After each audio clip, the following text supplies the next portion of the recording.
Уверенијата им беа врачени на овластените представници на коалициите и политичките партии кои освоија пратенички места. Председателот на ДИК Александар Чичаковски рече дека извештаат за спроведените избори до собранието ќе го достават денеска. Освен до собранието, извештајот ќе биде доставен и до Агенцијата за аудио и аудиовизуелни услуги. Чичаковски уште еднаш повтори дека изборите биле спроведени во согласност со законските прописи и дека поминале во фер и демократска атмосфера. Во однос на работата на Државната изборна комисија, Државната изборна комисија цени дека изборите се спроведени согласно законските прописи.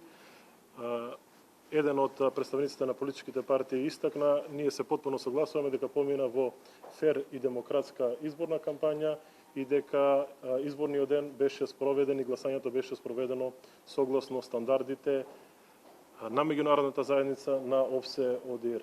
Представникот на СДСМ Стефан Богоев рече дека ставот на партијата е што поскоро да се свика собранието за да може побрзо да се формира владата. Би истакнал дека нашиот став е час поскоро да се свика собранието на конститутивна седница, за што побрзо да може да се формира новата влада во Република Македонија. Арбер Адеми од ДУИ рече дека сите треба да се фокусираат на реформските процеси за да се врати земјата на евроатланскиот пат, а од собранието и од владата очекува да работат за доброто на сите.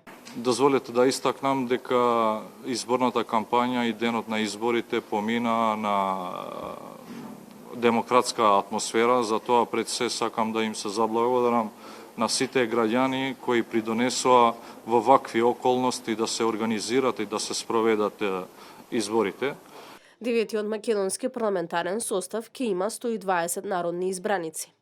На предвремените парламентарни избори, коалицијата предводена од ВМРО ДПМН освои 51 пратеничко место, коалицијата предводена од СДСМ 49, ДУИ 10, Движење БЕСА 5, Алијанса за албанците освоија 3 пратенички мандати, а ДПА 2. Конституирањето на собранието треба да се случи најдоцна до 31 декември.